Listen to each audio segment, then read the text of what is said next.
Newsflash, you are not behind. Girl, you are not behind?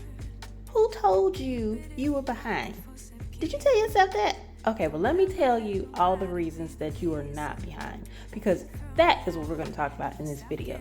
So listen up, stay tuned, get your notebook. This is also your permission, permission to sit down, have a seat, chill, relax, get a notepad, get ready to take some notes because I'm about to put you on game, okay?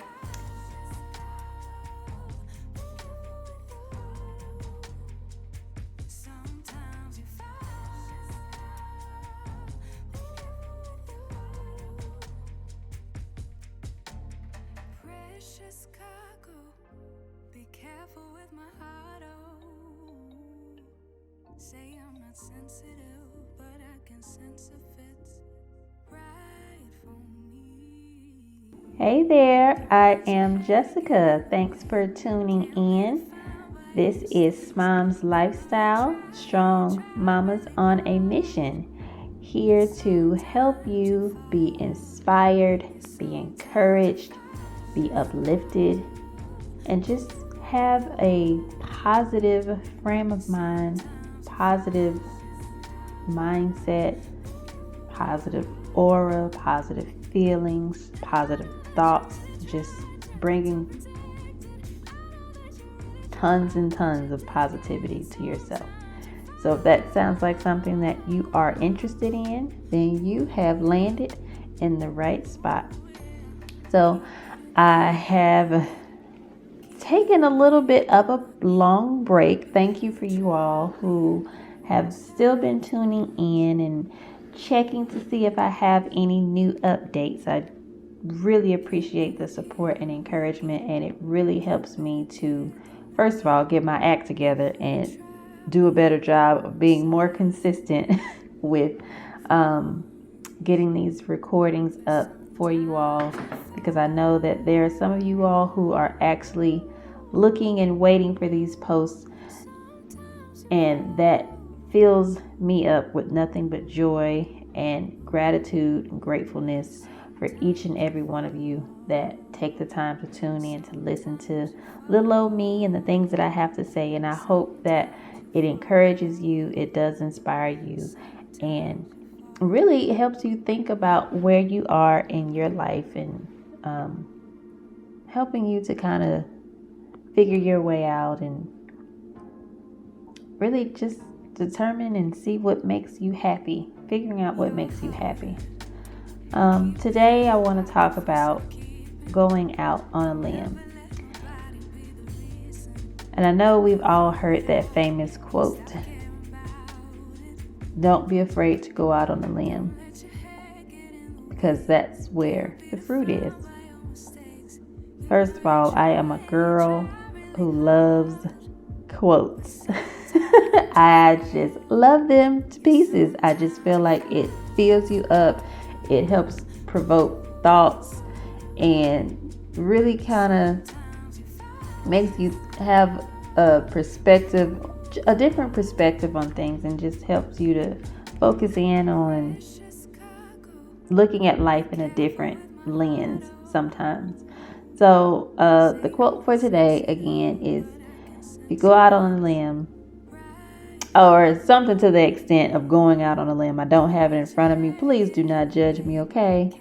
It is 8:09 p.m. I just got my kids in bed. I've been busy and running around all day, and I wanted to go ahead and stick to what I said I was going to do, which is get back on and do some recording for my lovely, lovely, lovely dedicated listeners. So I digressed, but let's get back to it. So going out on a limb.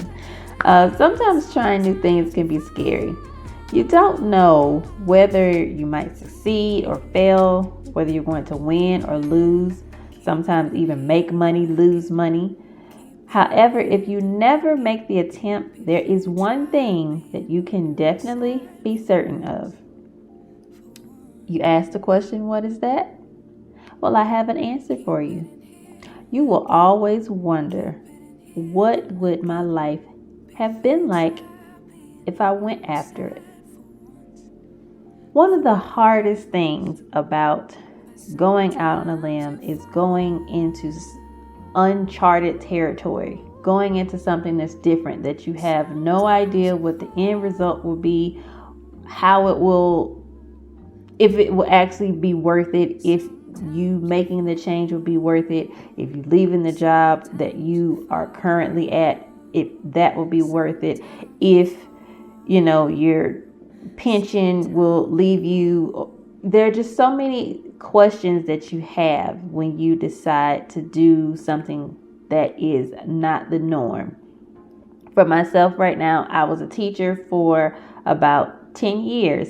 I found myself on a hamster wheel of teaching for a bit and then taking a little break, and teaching for a bit and taking a little break, and teaching for a bit and taking a little break. And I hated feeling like I was in this constant wheel of, do I want to be here? Do I not want to be here? Do I want to be here? Do I not want to be here? Now, don't get me wrong. I absolutely loved teaching. I did.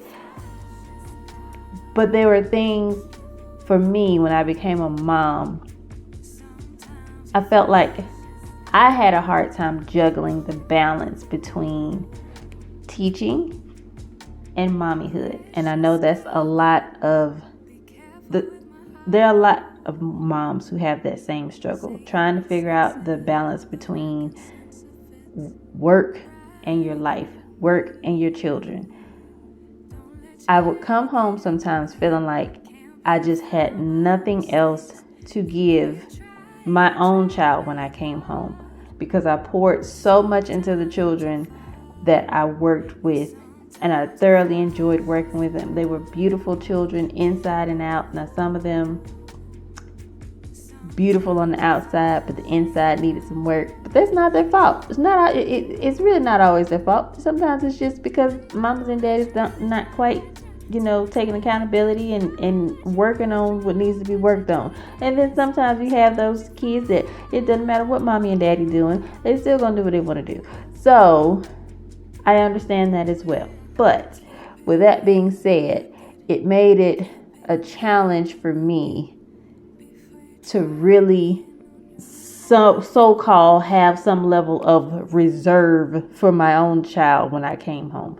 So when I came home, it was me throwing some type of dinner together, or like trying to make sure that I'm making time for story time so that we can work on this language and speech, because my son in the early years of his life had a speech delay, and so I knew, because I was an educator, reading was very important. So I wanted to make sure that I was reading all the time.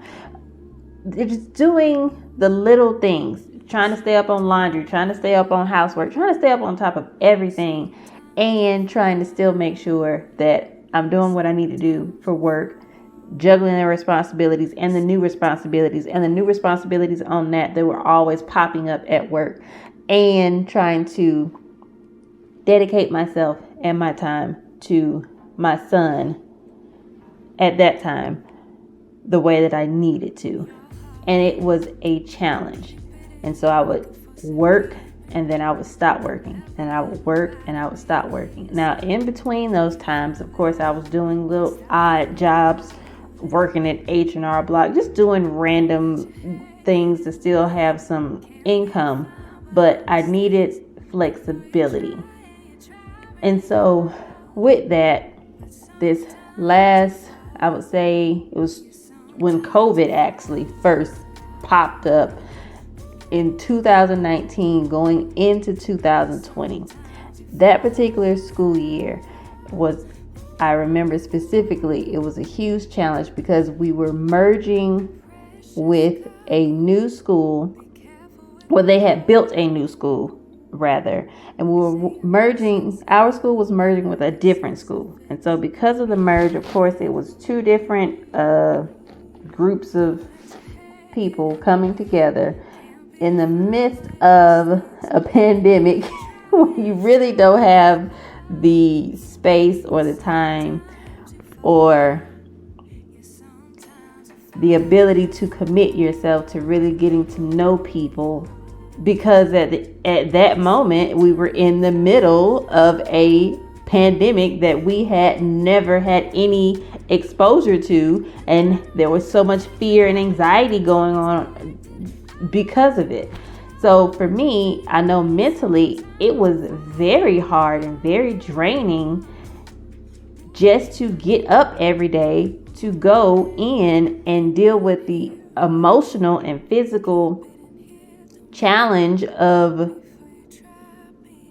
being out in the midst of that global pandemic. Now, for other people, it may not have bothered them at all, but for me, there was absolute fear.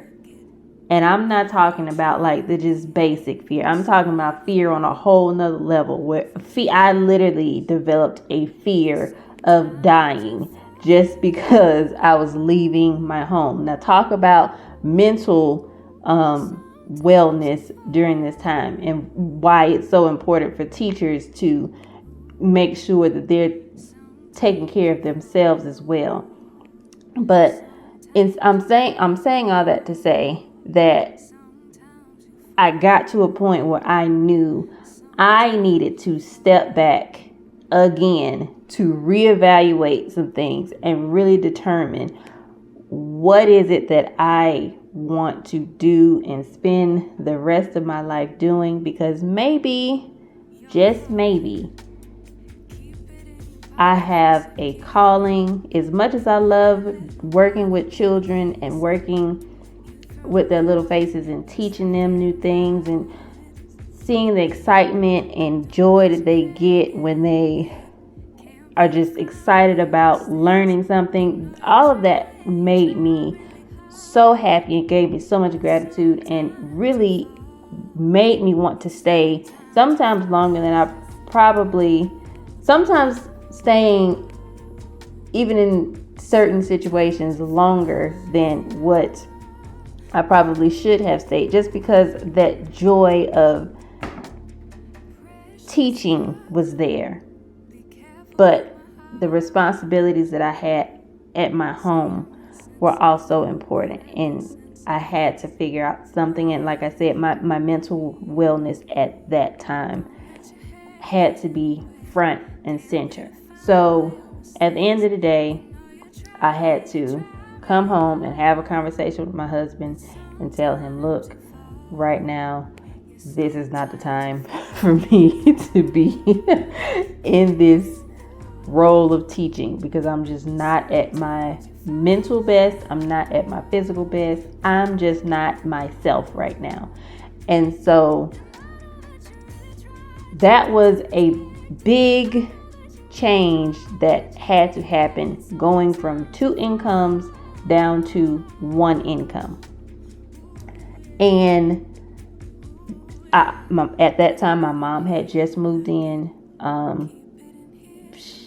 She had some whole other situations going on where she had to leave and move and live with us. So that was, a drastic change on our finances as well. So you have a mother-in-law that has moved in. You have a woman who's coming home saying, look, I can't work anymore.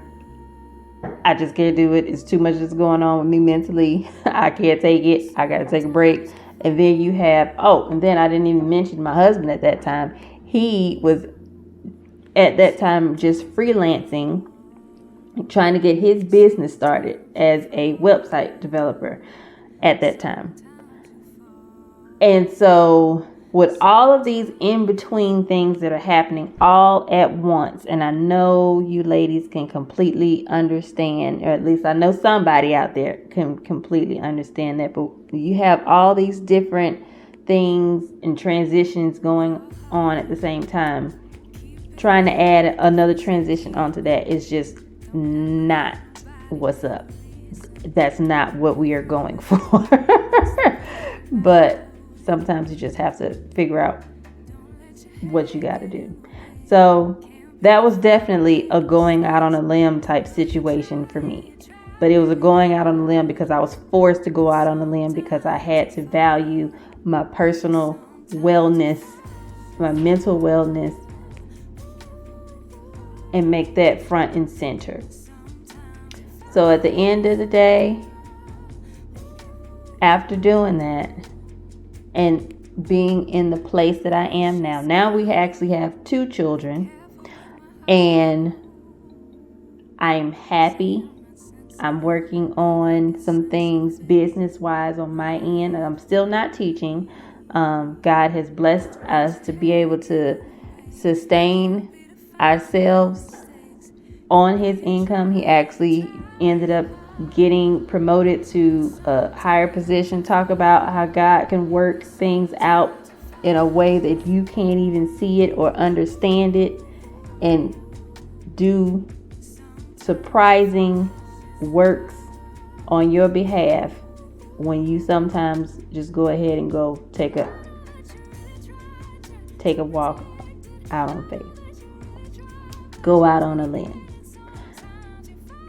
So with that being said, I don't know who this is for, but I pray that if you find yourself in a place where you are unhappy with your work, you are unhappy with a situation, and you are continuing to remain in that situation because it is comfortable, because it's what you know, because it's what feels good, I encourage you to do these 5 things. Ask yourself, number 1, ask yourself, why are you unhappy? Simple question. Sometimes it's simple, sometimes it's not quite so simple. But ask yourself why it is that you are unhappy. Figuring out the why is what will help you determine whether you are able to make a move or if you need to make a move. Figure out the why. Number 2, what are you even interested in doing? Asking yourself, what are you interested in doing? Is it that you are tired of the job that you're at and you are interested in exploring new opportunities? Are you tired of where you are because you want to, you're looking for a pay increase, and goodness gracious, do we need pay increases right now with all the prices increases of everything? But anyway, I digressed again, so back to the point. But thinking about what it is that you're interested in and what you want to do differently than what you're currently doing. Number 3, can you see yourself at a new place, in a new place? Can you even see yourself doing something different? Sometimes we have all these thoughts and ideas about doing this and doing that, and you can't even really envision yourself doing it, because really, I'm a person of sometimes manifesting what it is that you want to do, and you have to be able to see yourself doing it before you can actually do it in the reality. You have to be able to visualize it, see it, smell it, taste it, feel it, hear it, using your senses to see yourself doing that new thing. Number 4, you gotta weigh your pros and cons. Is this worth my time, or is this not worth my time? Do I need to sit my butt down, or do I need to make a move? Weigh your pros and cons.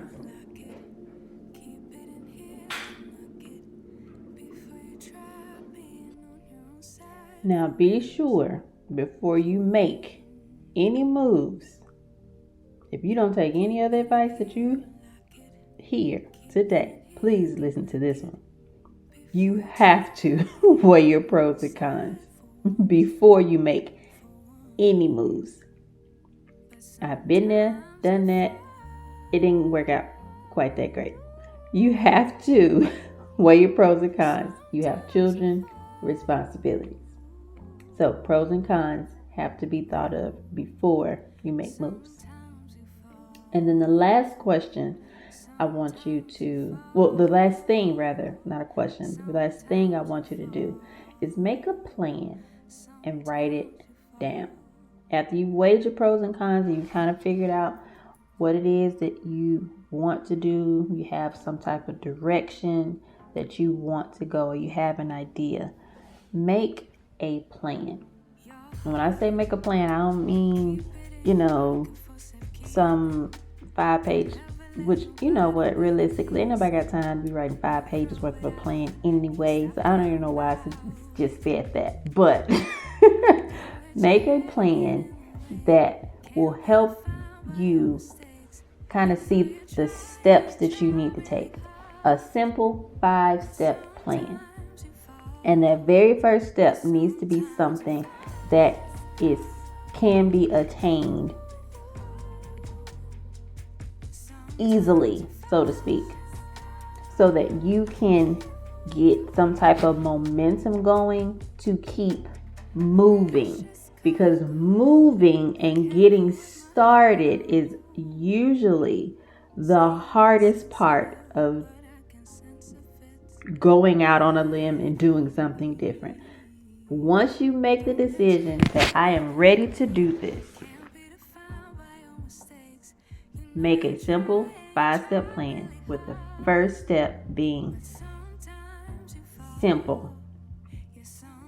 For example, for me, when I decided I needed to leave, my first step was to come home that day and pray about it and figure out if this is really the right decision for me.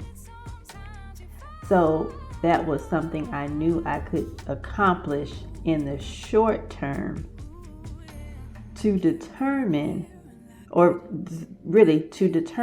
the second step of what I needed to do. After that, it was me having a conversation with my husband about it. After that step, it was us evaluating our finances. After that, it was me determining what I would do in our home for extra income, things that I could do working from home for extra income. So again, it's devising a plan step by step, not literally from beginning to end, just to get started and to get the ball rolling. Because think about it, once you get a ball at the top of the hill, you kick that thing, it's moving. There's no telling when it's gonna stop. You get to the top of a hill with a ball and you just standing there. That ball's probably not moving unless there's just some big gust of wind, and depending on how heavy the ball is, it probably still won't really be moving much anyway. But my point is, you have to get started. Once you get started, you'll be able to keep up some level of momentum. So at the end of the day, going after something that is unknown can make you feel doubtful and unconfident. That we know. However, you are the captain. You have the ability to be courageous. You are fierce. You are unstoppable. Don't allow fear to be stronger than your ability to put one foot forward. Yes, one foot forward is really all that it takes in order to be in motion. So go out and begin taking that first step if you are ready to take that first step towards your new journey. Focus on what matters in the process. And what matters is just starting. So remember this. Don't be afraid to go after what you want, because you'll never be able to grab the fruit if you don't. I hope you got something out of some of this mumbo jumbo that I put together tonight. But at the end of the day, moms, just know you're awesome. You're beautiful inside and out. and you are capable of doing anything that you put your mind to. You're a mom, you're doing that, and you're doing it well. You can do anything you put your mind to. You just have to get started. If you want more inspiration, you can come over to www.smomslife.com. That is www.smomslife.com. I have tons of printables with quotes that are uplifting and positive and encouraging, just for women, just for moms, just for you, to make you feel good. Home, work, school, whatever it is, and wherever you are in life, there is a quote there for you. So check it out. I hope you were inspired. I hope you were encouraged. And I hope you decide to go out on a limb. Until next time, color your thoughts beautiful.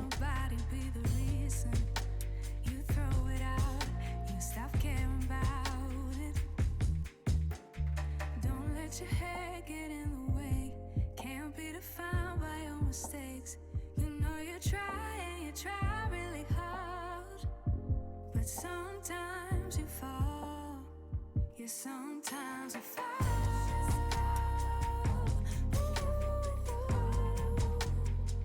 Sometimes you fall.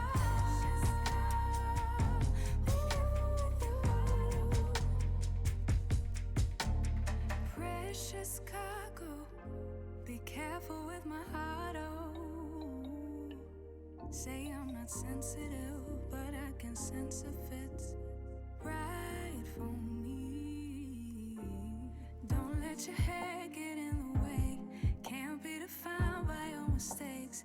You know you try and you try really hard, but sometimes you fall. Yeah, sometimes you fall.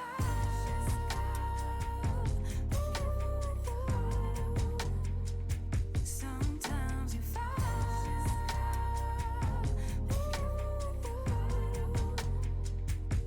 And I know that you really tried to protect it. I know that you really tried, but you didn't get it. Sometimes you fall. Ooh, yeah. Ooh, yeah. Keep it in here and lock it. Keep it in here, don't knock it. Before you try being on your own side for once, for once. Keep it in here and lock it. Keep it in here, don't knock it. Before you try being on your own side for once, for once. But sometimes you fall.